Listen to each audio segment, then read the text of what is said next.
a homecoming of sorts for Long Island poet Walt Whitman. This 8-foot-tall bronze statue was unveiled recently at the Walt Whitman birthplace in Huntington. The statue was a donation to the historic site from Sokagaki International, an American Buddhist association. Its president and founder, Daisaku Ikeda, is also a Buddhist leader who was greatly inspired by Whitman himself. Mr. Ikeda, who himself is a world poet laureate, has always mentioned that Walt Whitman is his favorite poet. From his early childhood, Mr. Ikeda, like so many great thinkers and social activists, has been profoundly influenced by Whitman. As an educator and leader, 12 million member Buddhist peace movement, Mr. Ikeda has paid homage to Whitman in countless prose, poetry, and speeches.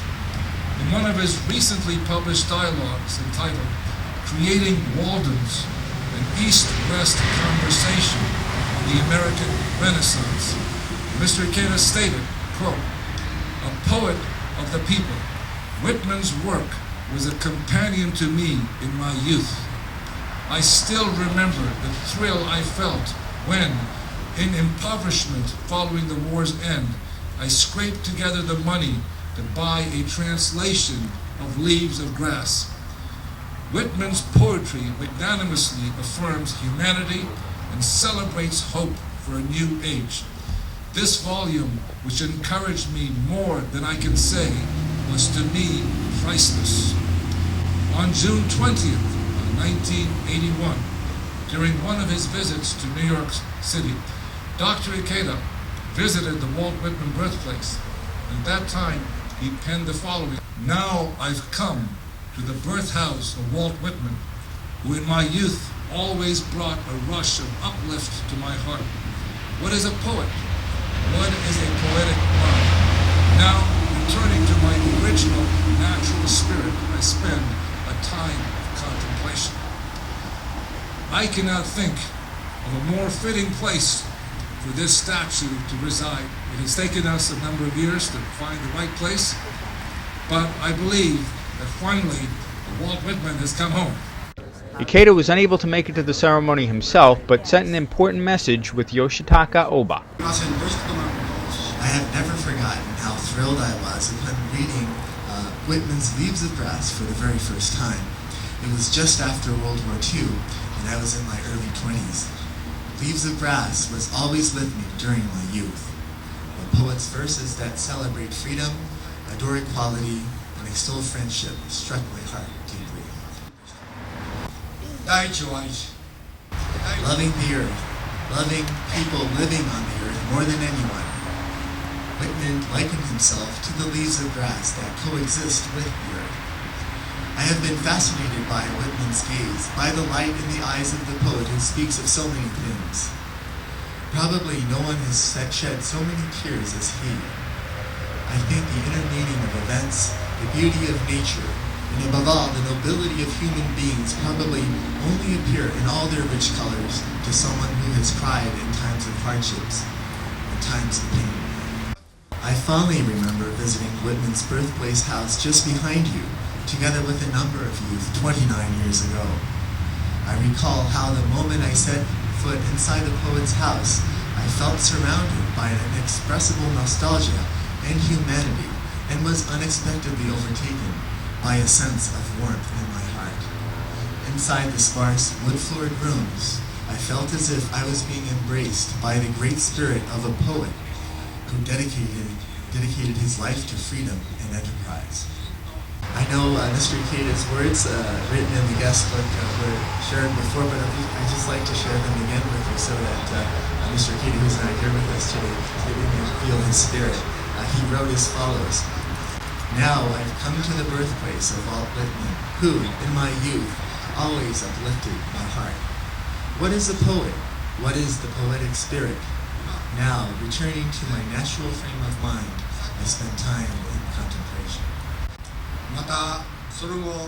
Again, in March 1992, at the ceremony commemorating the 100th anniversary of his death in Camden, New Jersey, I dedicated a poem to him titled, "Like the Rising Sun."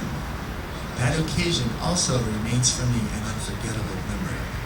Whitman wrote, and I quote, "Leaves of Grass is, in its intentions, the song of a great composite democratic individual, male or female." However, Whitman assumed that democracy is still in its embryonic stage. He anticipated its birth and blossoming, quote, "in the future, mainly through the copious production of perfect characters among the people and through the advent of a sane and pervading religiousness." Approximately 2 centuries have passed since his birth, when we spread the great ideals of democracy and humanism that he advocated beyond the horizon and throughout the world. A true dawn of humanity will emerge. That is my great conviction and firm belief. Walt Whitman proudly declared that he was a citizen of the world. I will close my message by promising before the image of Walt Whitman unveiled today to further spread, together with all of you, the solidarity and friendship of global citizenship that was his vision. October 11th, 2010, Daisaku Ikeda, President, Soka Gakkai International. Walt Whitman Birthplace Association Executive Director Cynthia Shore says this is a welcome addition to the historic site. Well, it's a very exciting day for us to have the statue arrive here, and so we're very excited. We thank Dr. Karen Carbonet, our board member, for the introduction. We thank Soka Gakkai International for reaching out to us, and it's very exciting. And I believe that, as I said in my earlier address, that it will become iconic. People were here already in the 3 days it's been here, taking pictures. The butterflies are flying around, which were very symbolic. He's holding a butterfly, and there's much Buddhist symbolism about the butterfly. And I think it's come home to a wonderful spot. The statue itself is 8'2", and originally we thought it might overpower when I heard it was an 8-foot bronze statue of Walt Whitman on a pedestal. We felt that it might be overpowering for the site. Actually, when it's here and blended in, it couldn't be, the dimensions couldn't be better. The ratio is very complementary to the grounds here. Oba says it was a real honor to represent the Soka Gakkai International president in this donation ceremony. 池田会長はDaisaku Ikeda loved the poetry of Walt Whitman from very early on in his life. Mr. Ikeda was an avid reader in his youth. He read works by various poets as well as authors. But I must say, from listening to his recollection of his youth, that he really, truly loved Whitman. And that's why later on in his life, in his speeches and his writings, he would often quote Walt Whitman in speaking with youth, with students.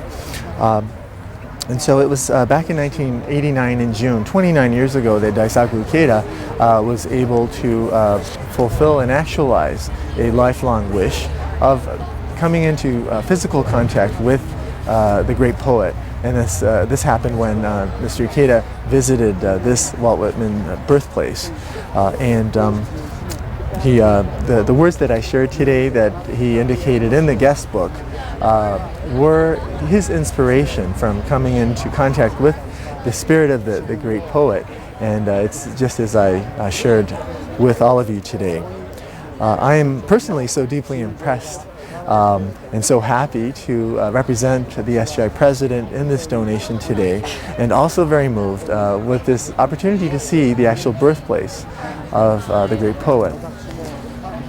And I further think that it is so auspicious that the very statue that we were able to unveil here today also stands at a university founded by Mr. Ikeda in Japan. So there's that connection as well. John Giannotti is the sculptor who actually built the statue. He says the design is full of symbolism based on a historic photograph. The idea came from the 1883 photograph of that butterfly with Whitman at the photographer studio in Market Street in Philadelphia.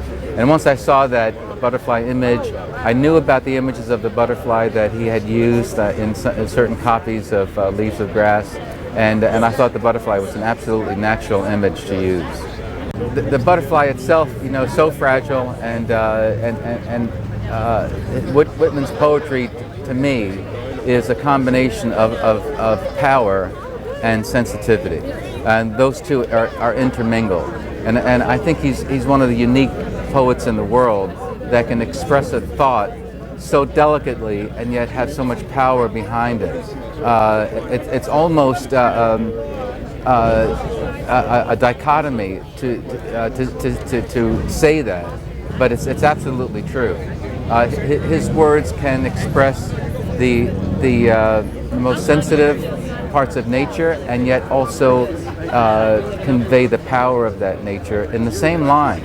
You read the same line two different ways, and it's two different lines. The idea of him walking through the streets of Camden on the way to Philadelphia to meet some of his friends and having a butterfly alight on his finger is something that just was very important to me. And this symbol that is so light and delicate and yet preserved in bronze is also another dichotomy that I was trying to get after. But also there's a conversation between Whitman himself and the butterfly that he's looking at.